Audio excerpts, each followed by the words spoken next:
செம்பருத்தி co-presented by நலம் அன்புடன் ஆரோக்கியா மில்க்.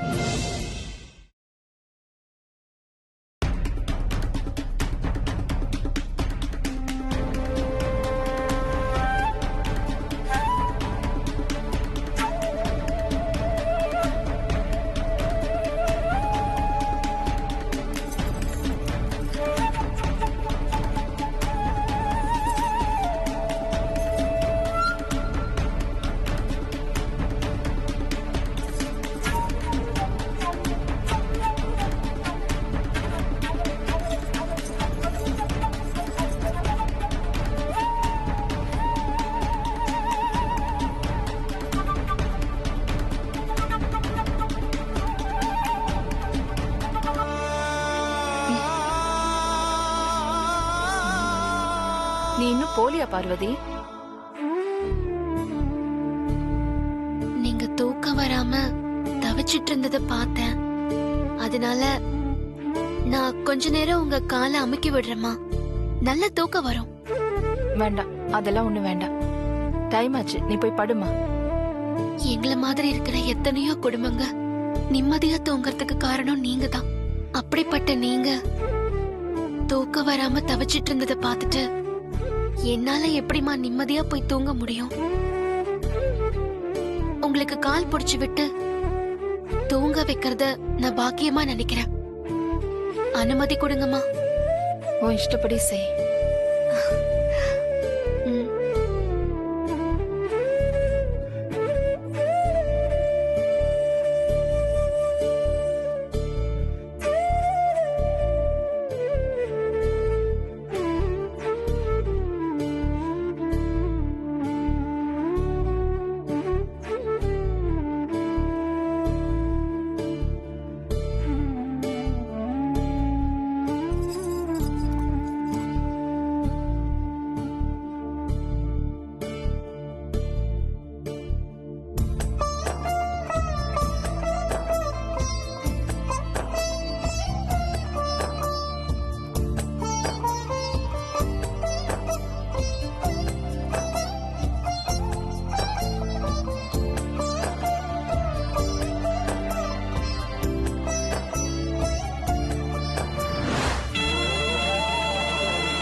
என்ன மன்னிச்சிருங்கம்மா. நடந்த உண்மையை மறைச்சிட்டு நான் உங்களுக்கு துரோகம் பண்ணிட்டேன். நான் கடவுளா நினைச்சு கும்பிடுற உங்களுக்கு விசுவாசமா நடந்துக்கலம்மா. அத நினைச்சு குற்ற உணர்ச்சியில ஒவ்வொரு நிமிஷமும் செத்துட்டு இருக்கம்மா. கட்டாயத்துக்காக கொஞ்ச நேரம் நடிக்க போய் இப்ப நாள் முழுக்க உங்ககிட்ட நடிச்சிட்டு இருக்கம்மா.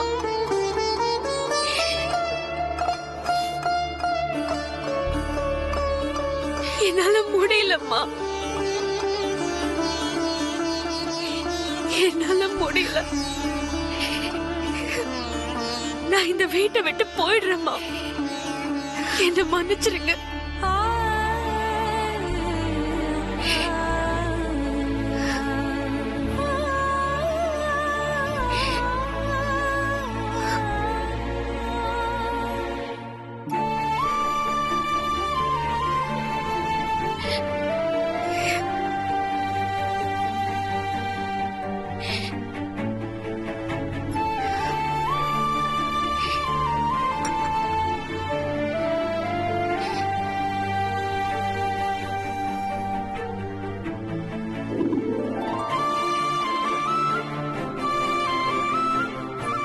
உன்னை பார்த்து பேசுற அளவுக்கு என் அம்மா முகத்தை பார்த்து பேச முடியல.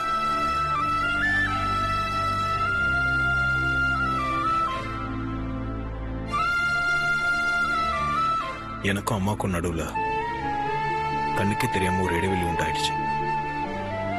அதுக்கு காரணம் பார்வதி கூட நடந்த டெமோ கல்யாணம். அம்மா கிழிச்சு கோட்டை தாண்டாதனா இந்த விஷயத்துல தப்பு பண்ணிட்டேன். அம்மா முகத்தை பார்த்து பேசுற ஒவ்வொரு நிமிஷமும் நெருப்பு மேல் நடக்கிற மாதிரி இருக்கு. குற்ற உணர்ச்சியில உடம்பு கூனி குறுகி போயிடுது. என் மக மாதிரி வருமான்னு என்ன நினைச்சு பெருமைப்பட்டுட்டு இருக்காங்க. அவங்க முகத்துல கறி பூசிட்டமேன்னு வேதனையா இருக்கு.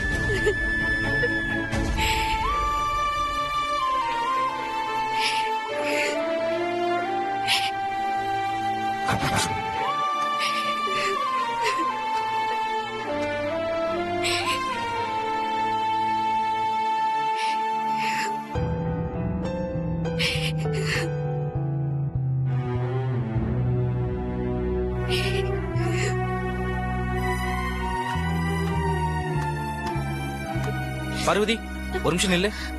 ஏன் இப்ப அழுதுகிட்டே வர? என்னால மனசுல ஒண்ணு வச்சுக்கிட்டு வெளியில ஒண்ணு பேச முடியாது சின்னையா. அதுவும் இல்லாம அம்மா சாமி மாதிரி அவங்க கிட்ட உண்மையை மறைச்சுக்கிட்டு எப்பவும் போல என்னால சாதாரணமா இருக்க முடியாது. பார்வதி, இப்ப எதுக்கு நீ ஃபீல் பண்ற? நீ ஒன்னும் அம்மாக்கு துரோகம் பண்ணலையே. ரிலாக்ஸா இரு. துரோகத்துக்கு நீங்க என்ன அர்த்தம் புரிஞ்சுக்கிட்டீங்கன்னு எனக்கு தெரியல சின்னையா. ஆனா என்ன பொறுத்த வரைக்கும் உண்மையான விசுவாசமா நடந்துக்கலன்னா கூட அது துரோகம்தான்.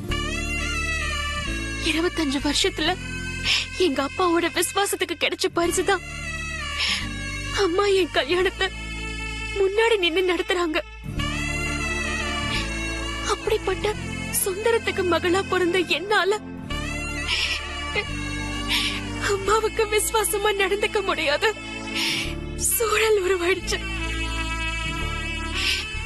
நீங்க சொன்னீங்கிறதுக்காக இது வரைக்கும் மனச கட்டுப்படுத்திக்கிட்டு பொறுமையா இருந்த. இனிமே என்னால அப்படி இருக்க முடியாது சின்னையா. என்ன நடந்தாலும் சரி, அம்மா எனக்கு என்ன தண்டனை கொடுத்தாலும் சரி, நான் உண்மையை அம்மா கிட்ட சொல்லிட போறேன். பார்வதி, திடீர்னு இப்படி முடிவெடுக்கிறதுக்கு அப்படி என்ன நடந்துச்சு? சொல்லு பார்வதி, என்ன காரணம்? பெரியயாதான் காரணம். என்ன சொல்ற பார்வதி? வெளிநாட்டுக்காரங்க முன்னாடி பெரியயா தலகுனிய கூடாதுன்னு தான் நான் அவர் கூட கல்யாண பொண்ணா நடிக்க ஒத்துக்கிட்டேன். ஆனா அதுக்கப்புறம் அம்மா கிட்ட உண்மையை மறைச்ச குற்ற உணர்ச்சியில ஒவ்வொரு நிமிஷமும் செத்துட்டு இருக்கேன் சின்னையா. அதனால்தான் இந்த வீட்டை விட்டு போயிடலாங்கிற முடிவுக்கு வந்துட்டேன். தூங்கிட்டு இருக்கிற அம்மாவோட கால தொட்டு கும்பிட்டு மானசீகமா மன்னிப்பு கேட்டுட்டேன். பெரியயாவ பாக்கலான்னு அவர் ரூமுக்கு போனப்போ அவரும் என்ன மாதிரியே அம்மா கிட்ட உண்மையை மறைச்சிட்டோன்னு குற்ற உணர்ச்சியில வேதனையோட இருக்கிறத புரிஞ்சுக்கிட்டேன். பெரியயா மனசுக்கு நிம்மதி கிடைக்கணும்னா அம்மா கிட்ட உண்மையை சொல்லணும். நான் அம்மா கிட்ட உண்மையை சொல்லிட்டு இந்த வீட்டை விட்டே போயிடுறேன் சின்னையா. இல்ல பார்வதி, நீ தப்பு கணக்கு போடுற. ப்ரோ மனசுக்கு நிம்மதி கிடைக்கணும்னு நினைச்சு நீ அம்மா கிட்ட உண்மையை சொன்னா அது தண்ணியில விழுந்து உயிருக்கு போராடிக்கிட்டு இருக்கிறவன காப்பாத்துறங்கிற பேர்ல தூக்கி நெருப்புல வீசுறதுக்கு சமம். ப்ரோ மேல அம்மா அசைக்க முடியாத அளவுக்கு நம்பிக்கை வச்சிருக்காங்க. அம்மா மனசுல ப்ரோ ஒரு ஐக்கானா இருக்காரு. இந்த உண்மையை போய் நீ சொன்னீன்னா அந்த அதிர்ச்சியிலேயே அம்மா உயிரை விட்டுருவாங்க, இல்ல நடப்பணம் ஆயிருவாங்க. கொஞ்சம் பொறுமையா இரு பார்வதி. அவசரப்பட்டு முடிவெடுத்து ஆபத்து உண்டாக்கிக்காத. ப்ரோ கிட்ட நான் பேசுறேன், சரியா? இன்னும் எத்தனை நாளைக்கு அம்மா கிட்ட உண்மையை மறைச்சு வேதனை அனுபவிக்கிறது சின்னையா? உன்னோட கல்யாணம் வரைக்கும் வெயிட் பண்ணு பார்வதி. அதுக்கப்புறம் அம்மா கிட்ட சொல்லிக்கலாம். இன்னும் உன்னோட கல்யாணத்துக்கு 4-5 நாள் தானே இருக்கு. அது வரைக்கும் கொஞ்சம் பொறுமையா இருக்க முடியாதா?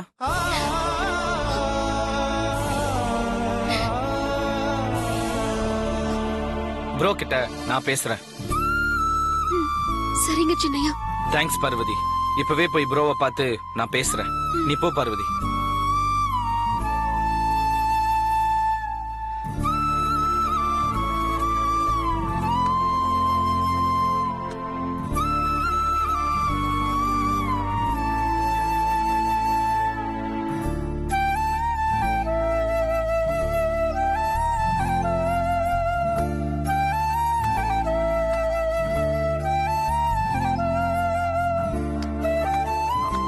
என்ன ப்ரோ இவ்வளவு நேரம் லோக கண்ணோட தான் பேசிட்டு இருந்தியா?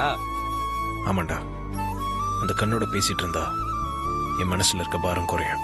அப்படி என்ன ப்ரோ உன் மனசுல பாரம்? என்னடா தெரியாத மாதிரி கேக்குற? பார்வதியோட டெமோ கல்யாணத்துல நான் மாப்பிள்ளையானது அம்மா கிட்ட மறைச்சிட்டு நான் எவ்வளவு வேதனைப்பட்டு இருக்கேன் தெரியுமா? முடியலடா. நான் அம்மா கிட்ட உண்மையை சொல்லிடலான் இருக்கேன். ப்ரோ பொறுமையா இரு ப்ரோ, அவசரப்படாத. இல்லடா, அம்மாவோட பெர்மிஷனோட நான் நடிச்சிருக்கணும். இல்ல ப்ரோக்ராம் முடிச்சிட்டு வீட்டுக்கு வந்தால அப்போது நான் அம்மா கிட்ட உண்மையை சொல்லியிருக்கணும். தப்பு பண்ணிட்டேன். இந்த தப்பு அம்மாவுக்கும் எனக்கும் நடுவுல விளைவை ஏற்படுத்திடுமோன்னு பயமா இருக்கு. அம்மாவுக்கு விஷயம் தெரிஞ்சு விசாரிக்கிறதுக்கு முன்னாடி நானே போய் சொல்றது நல்லதுன்னு நினைக்கிறேன். ப்ரோ ஒருவேளை அது நமக்கு நல்லதா முடியலாம், பார்வதிக்கு கெட்டதா முடிஞ்சிருச்சுன்னா? இன்னும் 4-5 நாள்ல பார்வதிக்கு கல்யாணம். நீ இந்த உண்மையை சொல்ல போய் அம்மா பார்வதி கல்யாணத்துல அவசரப்பட்டு தப்பா முடிவெடுத்துட்டாங்கன்னா பார்வதி வாழ்க்கை பாதிச்சிடும் ப்ரோ. ஆரம்பத்துல இருந்தே அம்மாக்கும் பார்வதிக்கு இருக்கிற ரிலேஷன்ஷிப் அவ்வளவு ஸ்மூத்தா இல்ல ப்ரோ. கொஞ்சம் பொறுமையா இரு, பார்வதி கல்யாணம் முடியட்டும், அதுக்கப்புறம் மத்த முடிவு எடுத்துக்கலாம். என்ன நான் சொல்றது சரிதானே? நீ சொல்றதும் கரெக்ட் தான். அம்மா அது ரெடியா அதை முடிவு எடுத்துருவாங்க. நீ சொன்ன மாதிரி பார்வதி கல்யாணம் முடியட்டும். Okay bro, good night. Good night.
அம்மாடி, தாலியை கட்டி கொடுமா.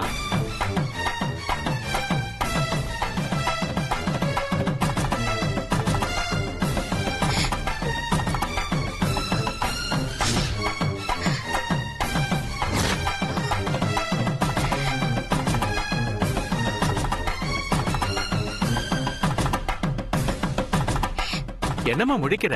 அவ்வளவுதான், ஷூட்டிங் முடிஞ்சிடுத்து. தாலியை கட்டி கொடுத்துட்டு நீ போய் ட்ரெஸ் சேஞ்ச் பண்ணிக்கோ.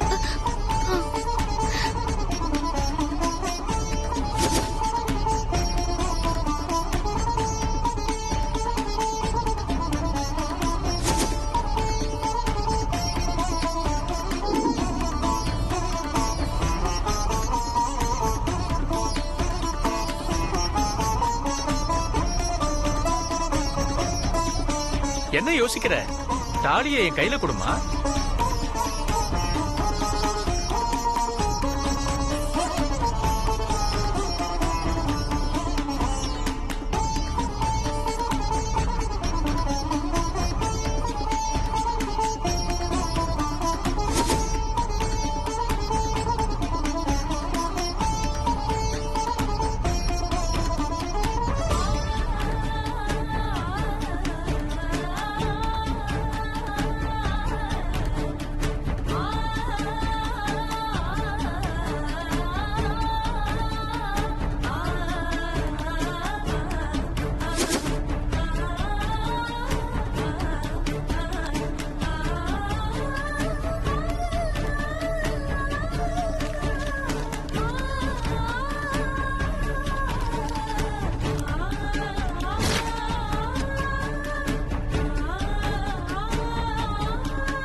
ஹலோ ஹலோ ஹலோ ஹலோ சரியா கேட்கல, கொஞ்சம் லைன்ல இருக்கணும், வெளியே வரேன்.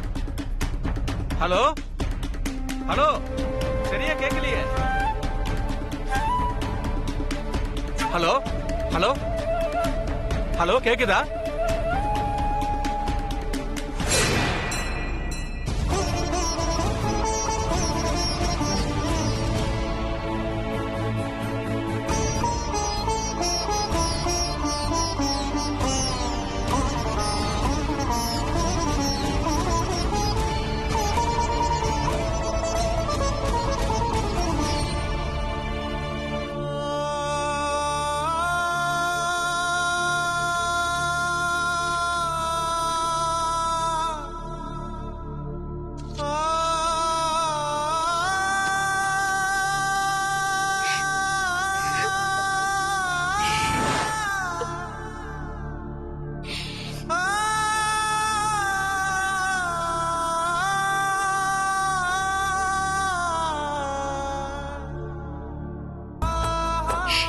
இந்த மண்ணுக்கும் இந்த மண்ணுல பிறந்த பொண்ணுக்கும் பெருமை சேர்க்கறதே இந்த தாலிதான். போலியா நடந்த ஒரு கல்யாணத்துல பயன்படுத்தின ஒரு சாதாரண மஞ்ச கயிறா நினைச்சு இத மண்ணுல தூக்கி எறிய மனசில்ல எனக்கு. அதனாலதான் பொக்கிஷமா பத்திரமா நான் எடுத்து வச்சிருக்கேன். இந்த மண்ணுல பிறந்த எந்த பொண்ணும் தாலிக்கு கொடுக்கிற மரியாதையை தான் நான் இதுக்கு கொடுத்திருக்கேன்.